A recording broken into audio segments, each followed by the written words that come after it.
sa buong bansa, sa buong mundo. Kasama si Buddy Oberas.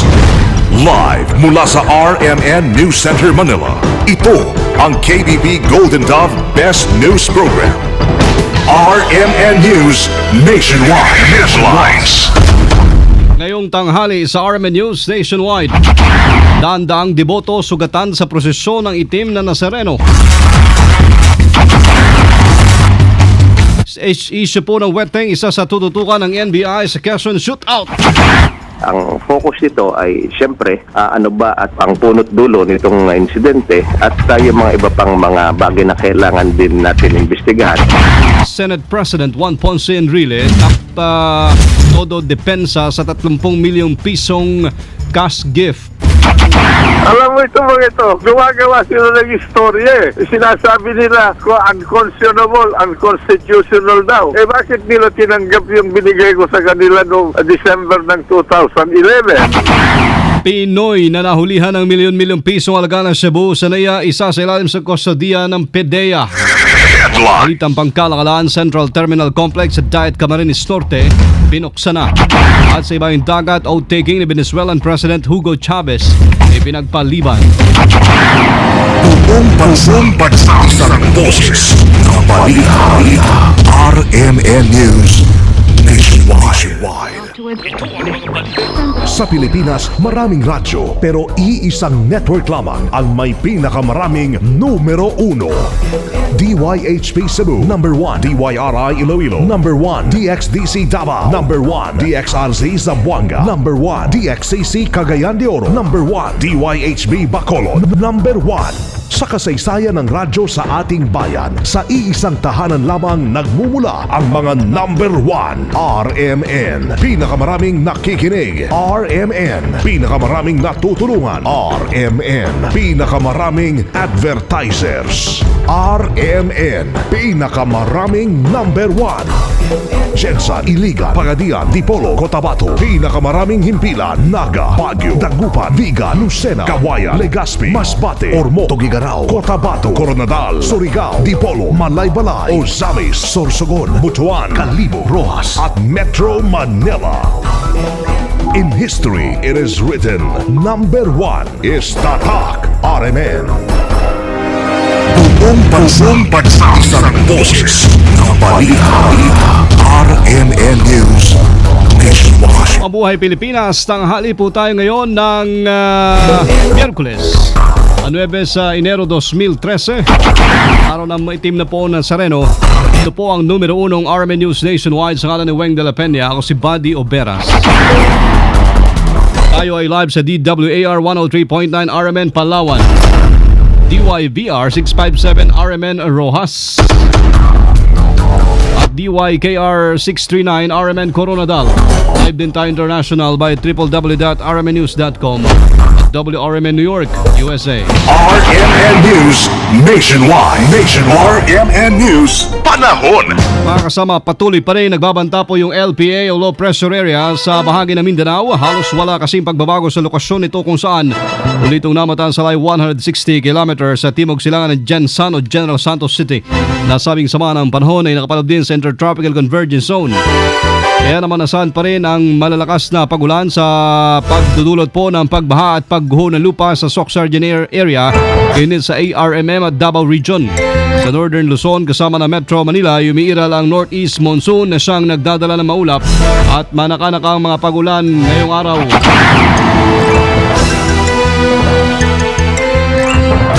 Viva Buong Nazareno Special Coverage. Umabot na po sa mahigit 200 katawan na sugatan sa kasagsagan pa rin ang traslasyon ng Black Nazarene sa Quiapo, Maynila. Sa Quirino Grandstand kanina umaga, marami ng deboto na nagpumilit na makaakyat sa karosa na hulog at nadaganan bago pa man makausad ang andas ng Nazareno. Sa first aid tent ng MMDA, umabot na sa 120 yung pasyente kung saan karamihan po dito yung mga babae na nahulog at saka nadaganan, habang ilan ay nahilo naman, napilayan at may nabalian pa ng braso. Habang umabot naman sa may 100 ay sinugod sa tolda ng Philippine Red Cross kung saan 39 dyan ang nagpakuha po ng blood pressure, 62 ang nagtamo ng minor injuries, isa may serious injury at isa ay sinugod na sa ospital. Isang traffic enforcer naman na kinilalang si Ramon Francisco, 35 anyos, ang inatake po ng asma Habang posibleng nabalian naman ng lieg ang isang Renzi Matias, 16 na taong gulang matapos maapakan ng mga umaakyat na deboto sa Andas. Pinangambahang madagdagan pa mga sugatan dahil sa patuloy pong pagpupumilit ng mga deboto na makalapit at makakyat sa Andas. Nasa tapat na ngayon ang City Hall, mga kasama yung Black Nazarene. Live wa doon si Angel Ronquillo. RMN Report. Sama Angel. Babalikan po natin report ni Angel Ronquillo. Viva Poong Nazareno Special College.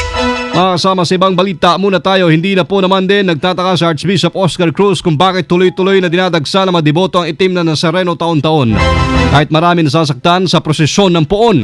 Sa interview ng RMN kay Lipa Archbishop Oscar Cruz, karamihan kasi sa mga nananampalataya sa itim pong Nazareno ang nakakakuha daw o natutupad yung mga pangarap o kahilingan. Dahilan para lalong tumindi ang kanilang debosyon. Sabi ko lang po, kung magtataka kung ba't kanyang karaming tao. Alam nyo, pag tinatanong ko ilan sa kanila, meron silang tinatanggap na biyaya.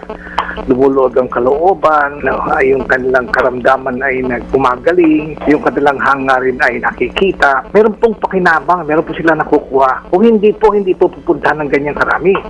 Nahihirapan na, nasasaktan na, meron pa namamatay, pero tuloy-tuloy pa rin. Yan po ang debosyon. Kasabay nito, bagamat iginagalang po ni Cruz ang pananampalataya ng mga deboto, nanawagan din siya na huwag sambahin ang nasabing estatwa dahil hindi ito Diyos, kundi dapat igalang lamang. Yun nga po, panay pinapangaral ng simbahan, huwag natin sambahin ang ating mga imahen. Bigyan natin ng galang tulad halimbawa ng paggalang natin sa estatwa ni Rizal, sinasaluduhan pa, no? Tulad din po ng paggalang natin sa mga retrato ng ating mga magulang. Igalang natin, pero huwag po natin sambahin. Mali po sambahin ang anumang bagay na hindi Diyos. Yan po si Lingay Nagupan, di po lipa ha, Archbishop Oscar Cruz sa interview ng RMN. RMN News Nationwide. Poong Nazareno Special College. Balikan natin ang sitwasyon dyan sa prosesyon. Ngayon pong tanghali ito masama live na live sa isang area dyan si Grace Mariano. RMN Report. Nandito ako sa area ng Santa Cruz kung saan dadaan ang itim na Nazareno. Tatahakin kasi ng itim na Nazareno itong MacArthur Bridge. At ngayon, punong-puno na ng tao dito, lalo na't nalalaman nila na nandyan na pala sa banda ng Manila City Hall, tapat ng Manila City Hall, ang poon ng itim na Nazareno. Napakarami at sila ay sasalubong doon sa pagdating ng itim na Nazareno. Samantala kung kanina makulimlim ang panahon, uminit ng gusto, ngayon ay kumulimlim muli. At dito sa may Santa Cruz, meron pa akong mga nakikita na may mga daladalang dragon sa katambol. Parang may dragon dogs pa ata silang inihanda. Dahil siyempre kasi pista ng Quiapo at ang kasabay niyan nga ay yung kapistahan ng itim na Nazareno. So yun po ang sitwasyon at meron pa rin mga nakikita ko na mga nahihilo, mga sinasakay sa stretcher, na mga nakipagsiksikan na doon sa andas ng itim na Nazareno. Kasama ko sa Maynila para sa DSXL 558, Grace Mariano, sa Top RMN. Poong Nazareno Report. Ibang balita, mga kasama yung isa ang isyu ng wetting sa mga tututukan na ng National Bureau of Investigation o NBI sa pag-iimbestiga sa nangyari shootout sa Timon and Quezon na ikinasuhin ng 13 katao. Sa interview ng RMN kay NBI Chief Nonasios Cesar Rojas, kanila pong alamin ang punot dulo at tunay na nangyari sa nasabing insidente. Aminado si Rojas na malaking trabaho ang kanilang gagawin lalo na't sangkot dito ang ilan sa mga pulis at military personnel. Nakaready ang NBI para dito at naintindihan nga namin ang sitwasyon at ang aming mga kailangan gawin. Kaya ang focus nito ay siyempre ano ba at ang punot dulo nitong insidente at yung mga iba pang mga bagay na kailangan din natin imbestigahan para matuntun kung ano ang dahilan at kung ano ang mga tunay na nangyari dito. Kasabay nito, wala naman nakitang problema si Rojas kahit nagsasagawa na rin ang sarili investigasyon ng Philippine National Police. Ang nakikita ko nga dito, hindi overlapping or hindi conflict. Nakikita ko dito cooperation. Pare-pareho naman kami ng layunin. PNP at ang mga ibang law enforcement agencies at ang NBI, cooperation ito para malaman din at mabigyan solusyon itong kasong ito. Tiniyak din po na opisyal na wala magaganap na whitewash sa kanilang investigasyon.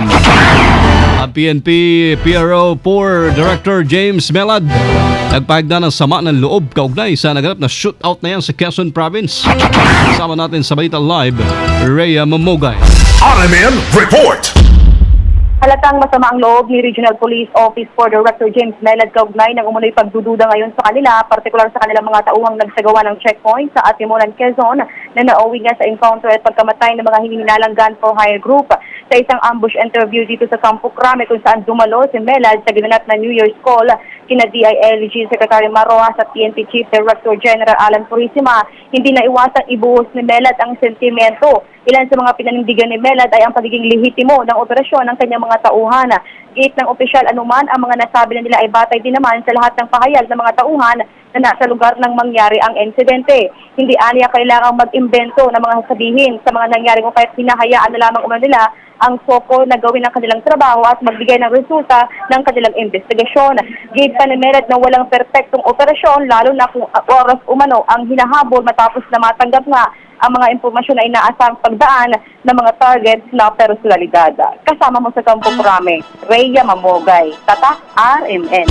Radyo mo nationwide. Sinagot naman isa-isa ngayon ni Senate President Juan Ponce Enrile mga kasama yung pong isyong binabato sa kanya kaugnay sa pagbibigay ng 30 milyong piso na cash gift sa mga senador at empleyado ng Senado noong Disyembre. Sa interview ng RMN kay Enrile, kinumpirma nitong nagbigay nga siya ng 1.6 million pesos sa 18 senador. Ngunit ito raw po ay bilang karagdagang MOOE o yung tinatawag na Maintenance Office and Other Operating Expenses at hindi sa pamagitan ng tinatawag na cash gift. Ayon pa kay Enrile, ang cash gift na binigay nito niya ay ang 250,000 na galing sa savings ng Office of the Senate President o saan tang ito lamang ang natanggap na minority block na kinabibilangan ni na Senador Antonio Trillanes, Alan Peter at kapatid itong si Pia Cayetano. Ngayon din po ang Senador na si Miriam Santiago. Paliwanag pa ng Senate President, hindi na niya binigyan ng MOOE ang mga nasabing senador dahil may hawak naman na itong Oversight Committee na may nakalaan talagang pondo. Habang hindi naman daw dumadalo si Senadora Miriam sa mga pagpupulong ng majority block. Ang cash, gift na binigay ko galing sa savings ng opisina ng Senate President ay yung 250,000 pesos bawat senador. Kasama lahat ng mga senador doon. Pero doon sa additional operational maintenance fund na ibinigay ko noong December, hindi ko na isinama yung minorya. Ngayon, meron silang mga committee, yung tinatawag na oversight committee, may budget din yun. Balat pa ng Pangulo ng Senado kung sinasabing illegal ang pagbibigay niya ng cash gift, bakit daw tinanggap pa naman nagre-reklamong senador? Inalagan din po ni Enrile ang mga nagsabing ginawa niyang panuhol na nasabing salapi para hindi ito mapatalsik bilang Pangulo ng Senado.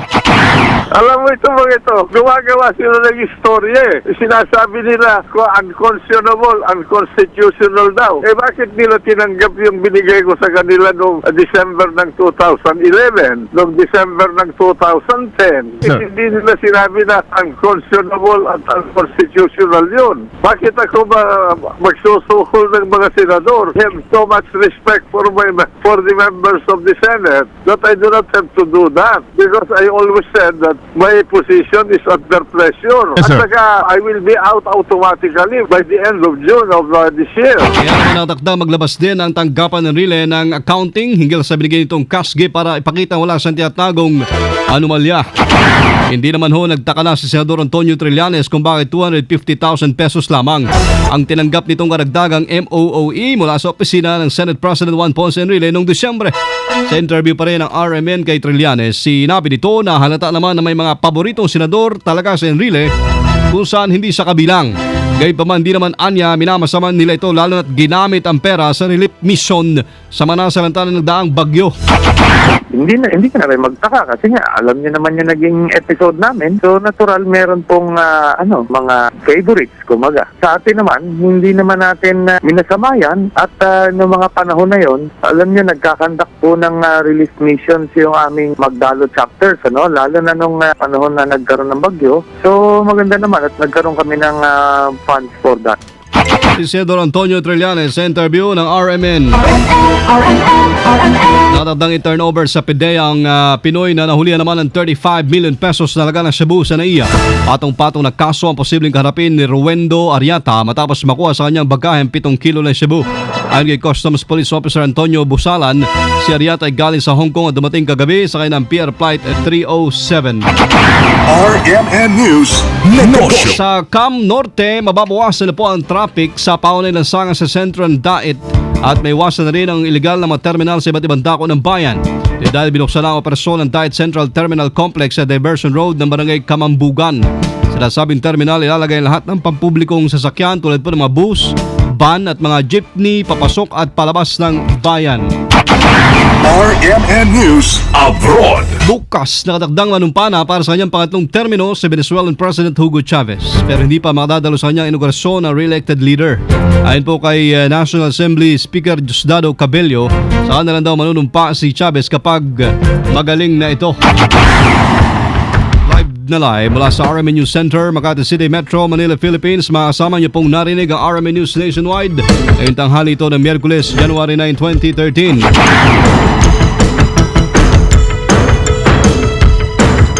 Sa mga taga-Butuan, abangan po dyan sila kasamang Jerry Campos at Sassy Babar sa RMN News Diretso Balitang Butuan sa numero 1 DXBC 693.